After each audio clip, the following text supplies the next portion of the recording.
চাপড়ায় কাশির সিরাপ পাচার নিয়ে পুলিশ বিএসএফ হাতাহাতি। সীমানগরে আহত এক পুলিশ আধিকারিক সহ দুজন, গ্রেপ্তার এক বিএসএফ জওয়ান। করিমপুর থেকে গাড়িতে চাপড়ায় কাশির সিরাপ পাচারের চেষ্টা পাচারকারীরা পালিয়ে গেলেও কাশির সিরাপ বাজেয়াপ্ত করে পুলিশ। কাশির সিরাপ বাজেয়াপ্তের সময় সীমানগরে বিএসএফ ক্যাম্পের কয়েকজন জওয়ানের বিরুদ্ধে বাধা দেওয়ার অভিযোগ ওঠে। বাজেয়াপ্ত সিরাপ নিজেদের হেফাজতে নেওয়ার চেষ্টার অভিযোগ বিএসএফ এর বিরুদ্ধে। পুলিশ বাধা দিলে বিএসএফ জওয়ানদের সঙ্গে হাতাহাতি, রড দিয়ে এক পুলিশ আধিকারিককে মারধরের অভিযোগ ওঠে বিএসএফ এর বিরুদ্ধে। ঘটনাস্থলে আসে পুলিশ ও বিএসএফ এর আধিকারিকরা, যদিও এখনো পর্যন্ত কোনো প্রতিক্রিয়া মেলেনি বিএসএফ।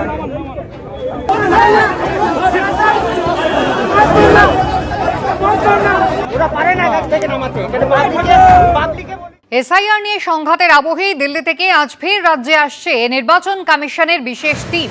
রাজ্যের দায়িত্বপ্রাপ্ত ডেপুটি নির্বাচন কমিশনার জ্ঞানেশ ভারতী সহ 3 জনের প্রতিনিধি দল আজ আসছে।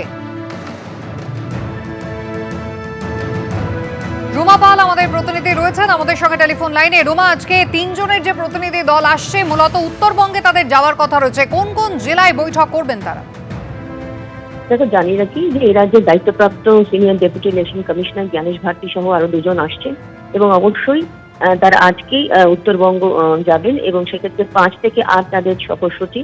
এবং এবার হচ্ছে তোমার কোচবিহার, আলিপুরদুয়ার এবং জলপাইগুড়ি, এই 3টি জায়গায় 3টি অঞ্চলের সমস্ত তারা খতিয়ে দেখবেন, কারণ এসআইআর প্রক্রিয়া শুরু হয়ে গিয়েছে এবং সেক্ষেত্রে অবশ্যই উত্তরবঙ্গটা তারা বেছে নিয়েছেন। এর আগের বার যখন তারা এসেছিলেন তখন তারা এখানে কলকাতায়, রাজারহাট এবং অবশ্যই কোলাঘাটে গিয়েছিলেন, 3টে জেলার সঙ্গে কথা বলেছিলেন, সেটা এসআইআর পর্ব শুরু হওয়ার আগে। এবার এসআইআর পর্ব শুরু হওয়ার পর তারা উত্তরবঙ্গ যাচ্ছেন এবং সেক্ষেত্রে অবশ্যই জানিয়ে রাখি যে মুখ্য নির্বাচনী আধিকারিক মনোজ কুমার আগরওয়ালও যাবেন এবং কালকে যেহেতু আলিপুরদুয়ারে সকাল 10টার সময় ডিএম অফিসে বৈঠক রয়েছে এবং তারপর আবার তোমার কোচবিহারেও রয়েছে সেকেন্ড ফেজে, সেক্ষেত্রে পুরো বিষয়টা খতিয়ে দেখা হবে। কারণ এসআইআর পর্ব শুরু হওয়ার পর, যেমন কালকে 4 তারিখ, কালকে বিকেল 5টা পর্যন্ত যদি বলে রাখি যে যেটা কমিশন সূত্রে খবর ছিল যে 18 লাখ ফর্ম জমা দেওয়া হয়েছে, এমিনেশন ফর্ম দেওয়া হয়েছে।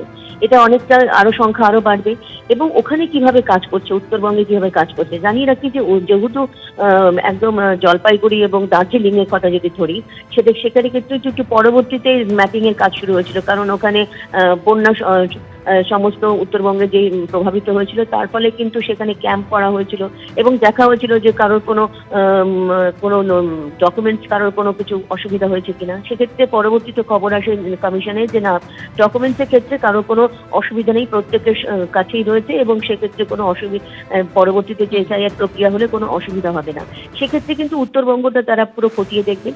এটাও ঠিক যে নির্বাচন কমিশন কিন্তু মনিটরিং, আমি জানিয়ে রাখি যে মনিটরিং একদম কন্ট্রোল রুম খোলা হয়েছে। কালকে কিন্তু নির্বাচন কমিশন জানিয়ে দিয়েছে যে তারা কিন্তু কন্ট্রোল রুম খুলছে, অর্থাৎ তাদের ওখান থেকে কিন্তু ফিল্ড অফিসাররা থাকবেন। তারা যদি মনে করেন যে কোনো রাজ্যের যে কোনো জায়গায় যদি কোনো ডিও বা কারোর সাথে কথা বলার বা ইভেন তোমার বিএলওর সাথে যদি কথা বলার ক্ষেত্রে যদি মনে করেন, তারা কিন্তু কথা বলবেন। অর্থাৎ নির্বাচন কমিশন একদম খুব ফুল ফ্রেজে তারা কিন্তু এই সমস্ত জায়গায় যে এসআইআর প্রক্রিয়া শুরু হয়ে গিয়েছে 12টি রাজ্যে, সেক্ষেত্রে কিন্তু তারা সেইভাবে কিন্তু মনিটরিং করছে।